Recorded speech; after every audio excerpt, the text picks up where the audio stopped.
Hi, it's Amanda Gore. Where do we learn to give love? If you think about it, we learn to give love from our families, but it's a question that nobody ever asks us. It's like, well, I don't know, I've never thought about it before.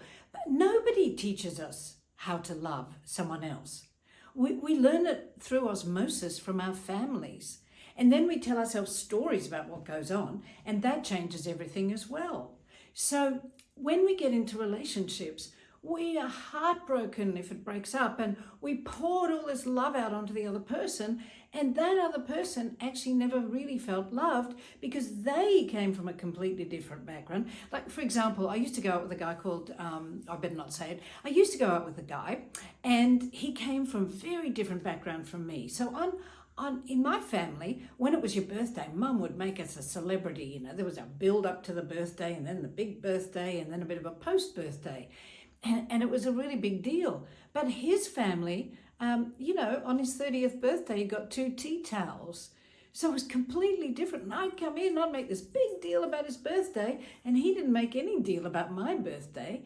And I didn't realize where the origin of the issues came from until I started to think about it.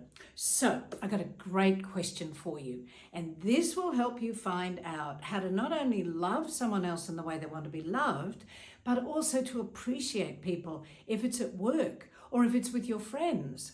And you can ask this from your friends as well. So here's the question, ready? By the way, watch how I'm doing it, because the non-verbals are critical.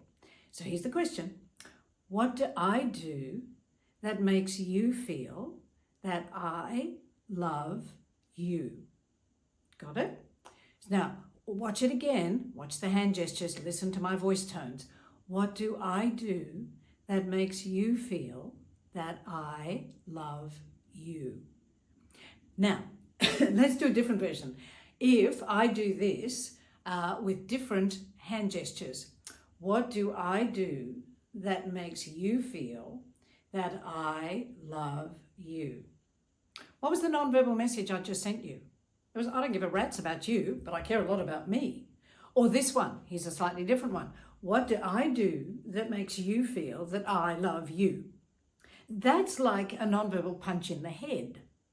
So the question is, what do I do that makes you, hands gently flow out, you feel that I love, gentle hands, you?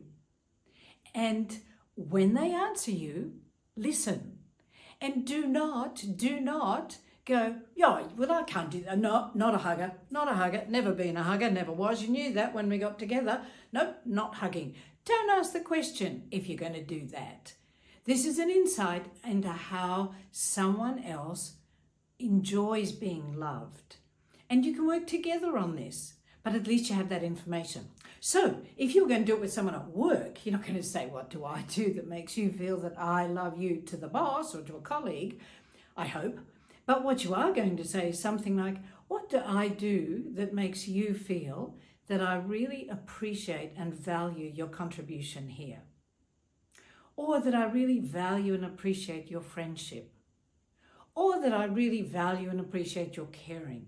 So, see, really powerful question, really effective, can transform relationships, and you can use it every day if you need to. Oh, do it with your children as well, because we assume we know how to love kids, but the children are going to find certain things that we do or say make them feel more loved than others.